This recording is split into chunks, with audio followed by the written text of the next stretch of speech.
Welcome to the Crystal Self-Healer Podcast. I'm Carissa Weaver. On this podcast, we blend the magic of crystals with the science of psychology to help you break free from chaos, ditch the overwhelm, and master your emotions so you can have more energy, get more done, and feel better every day. Get ready to unlock your intuition and restore your true power as we cover how you can transform your life using crystals and self-awareness. Are you ready to get started? All right, let's go.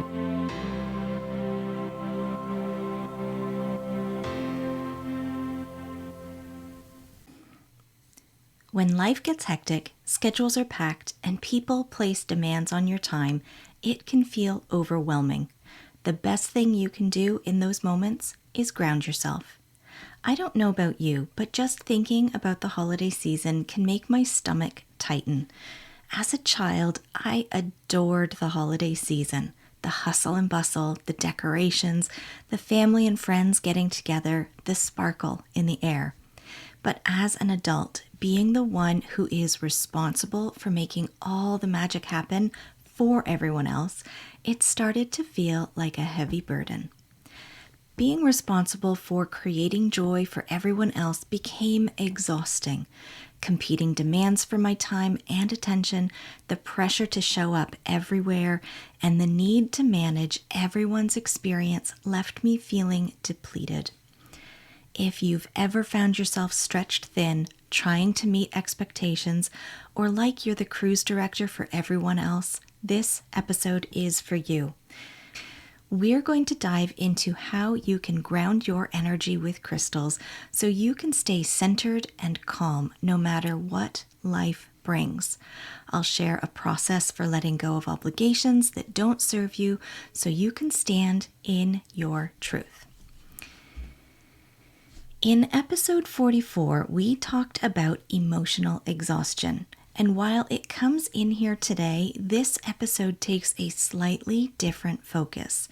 Today, we're going to be looking at expectations we think others hold for us, the rules we unknowingly follow that create stress, angst, pressure, and ultimately sucks the happiness out of the things that we might otherwise enjoy, like the holidays. So many of my clients come to me when they are at wit's end because they can't figure out why they feel so miserable, especially when they're trying so hard to do everything right. Most of them are doing what was modeled for them in their childhood. Traditions, rules, and obligations observed and adopted from their parents, relatives, or their community. Many of them have an awareness that they don't really want to do the same things that they experienced in childhood, but they aren't in the habit of questioning the traditions they practice or the rules they're following. They're stuck in a cycle that doesn't feel like their own. The holidays amplify this tension. They're packed with expectations, most of them unspoken, that push the limits of our time, energy, and boundaries. Whether it's showing up at every gathering, hosting the perfect dinner, or managing the emotions of everyone around us, these obligations can feel endless. These expectations are deeply rooted, programmed into us long before we had the awareness to decide if they served us. And then when these inherited rules don't align with who you are as an adult, they create a sense of conflict, or what is called cognitive dissonance. This is the sense of dread when you think about yet another gathering, guilt for not doing enough, or frustration when you feel seen or unsupported in your efforts. This discomfort you're feeling isn't a flaw in you. It's a sign that something needs to shift. So much of this struggle comes from a lack of alignment. We're following rules we didn't choose, upholding traditions that no longer feel meaningful. And because these patterns have been with us for so long, we don't often stop to question them. Instead, we push through, hoping for a moment of relief that rarely comes. I'll never forget the Christmas I decided to stop being the person responsible for everyone else's happiness. My kids were old enough to decorate the tree. My husband is a capable adult who could take on some of the planning and hosting. I thought, this is the year I step back and let everyone else contribute. The kids started decorating the tree, but quickly lost interest. My husband didn't make plans, didn't help decorate, and didn't offer to coordinate anything. What followed was one of the most lackluster holidays we've ever had. And you know what? It was uncomfortable. My mind kept telling me to fix it, to make it magical again, to ensure that everyone else felt the joy I was so used to creating for them. But you'll recollect in episode 36, I shared that some of the best advice I've ever been given is when I was told it was not my job to be the cruise director.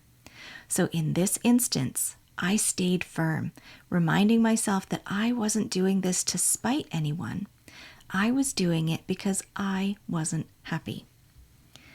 This experience taught me something profound. There's nothing wrong with participating in traditions, decorating the tree, preparing meals, hosting gatherings, if those things bring you joy. But I had been shouldering the responsibility for everyone else's experience, and it wasn't just exhausting, it was unsustainable. The truth is, many of us take on these roles without realizing it. We feel like it's our job to make sure everyone else is happy, even at the expense of our own well-being. We put so much pressure on ourselves to maintain traditions and meet expectations, even when those things no longer align with who we are or how we want to live. The discomfort of letting go can feel overwhelming at first. That Christmas, I spent a lot of time sitting with my own unease, questioning whether I was doing the right thing. But I also started to see how much of the stress and pressure I'd been feeling came from unspoken rules no one else in my household even cared about. Now, nearly a decade later, we still put up the tree, but it doesn't get decorated unless someone else takes the initiative. And you know what? That's okay. It's not about being perfect or living up to some external standard. It's about honoring what feels right for me.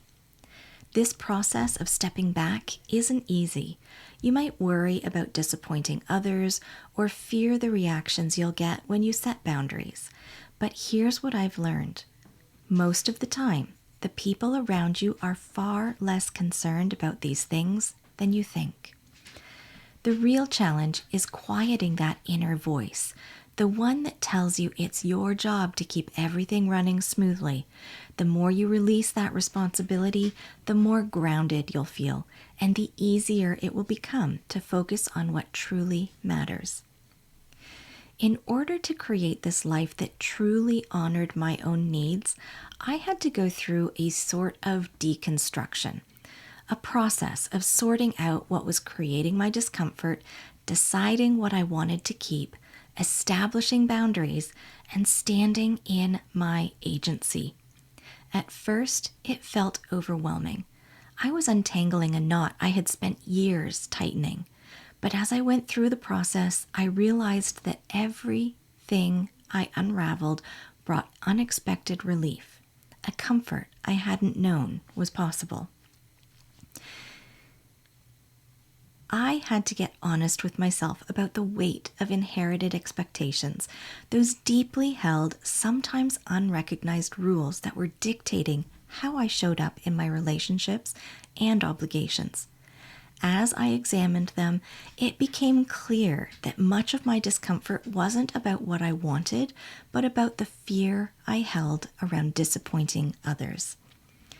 Letting go of just one small expectation, a tradition I had upheld for years, despite my desire for something other, was a turning point. When I started to release these expectations, I started to feel the tension in my chest lifting. I was giving myself permission to let go and open up space for ease that I hadn't experienced for years. The next step was deciding what I valued enough to keep. This part was harder than I expected because it wasn't just about saying yes or no. It was about reconnecting with what truly brought me joy. At first, I struggled with guilt, but as I chose to focus on what made me feel grounded, the absence of resistance, the guilt began to fade. I could start to prioritize things that were meaningful to me, things that left me feeling calm and steady rather than frazzled and depleted or broke.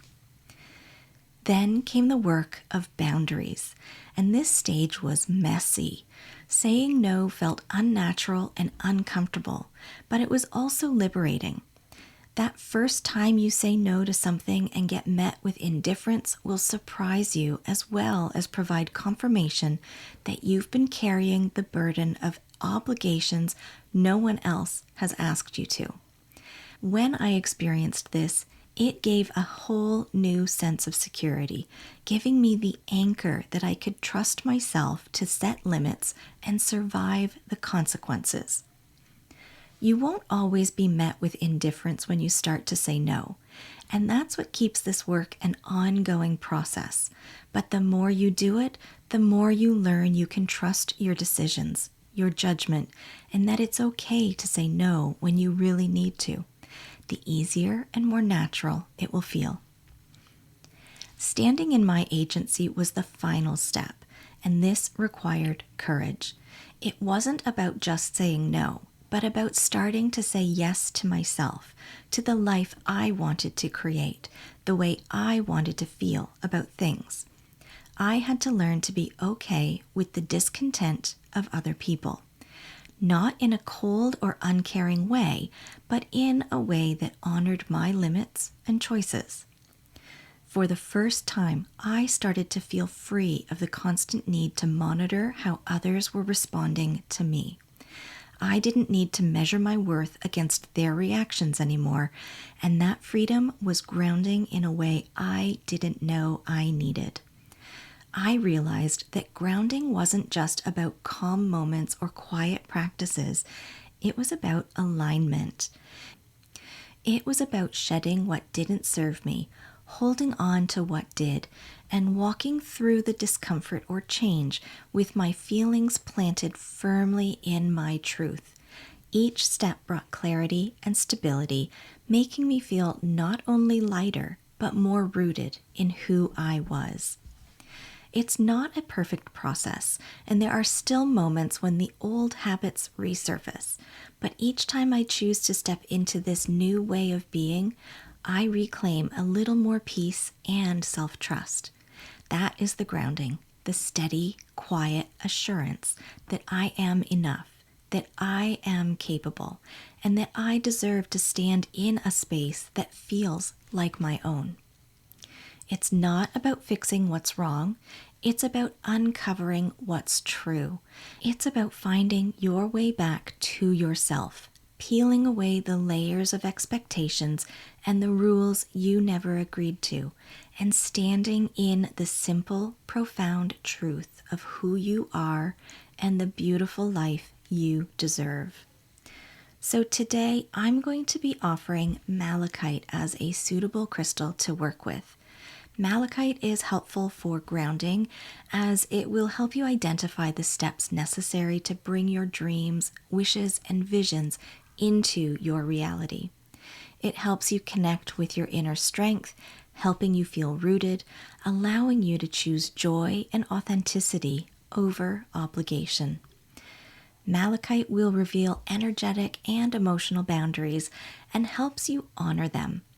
It helps you cultivate the courage to say no when something doesn't serve you. Malachite will also help you clear through the fog of emotional confusion that has prevented you from making conscious choices that align more with the sense of peace and grounding you seek. Malachite will also support you in standing in your agency, even if you feel fear because of past experiences with conflict and confrontation. It acts as a stabilizing force, helping you stay grounded in your truth while navigating the emotional layers of releasing the rules and expectations that you want to release. If you want to release old patterns and start living in alignment with what truly feels right for you, I invite you to join the Crystal Self Healer Members Portal. Each month, we gather for collective crystal healing sessions designed to support themes like letting go of outdated beliefs, finding peace in challenging transitions, and stepping forward with clarity and compassion. Inside the portal, you'll find guided workbooks and worksheets to help you dig into and shift the beliefs and emotions we've talked about today. These tools are designed to meet you where you are, empowering you to work through personal and generational pain at your own pace. And for those moments when you need a little extra support, you'll have access to one-to-one guidance to help you navigate what's coming up for you, so you never have to feel stuck or overwhelmed. The Crystal Self Healer Members Portal is your space to create lasting transformation with the support, resources, and community you need. If this feels like the next step for you, head to my website at 3charmedgems.com or click the link in the show notes to join today. I can't wait to welcome you inside. Today's episode has been brought to you by Malachite and Deconstruction. May we all find the strength to stand in our truth and ground ourselves in peace. Blessed be, my friends. All right, my friends, that wraps up this week's episode. Thank you for joining me here today on the Crystal Self Healer podcast. If you haven't already, hit subscribe, leave a review, and take the What Crystal is Best for You quiz linked in the show notes. Join me again next week as we continue to demystify crystals, how your brain works, and how you can use them so you can have more energy, get more done, and feel better every day.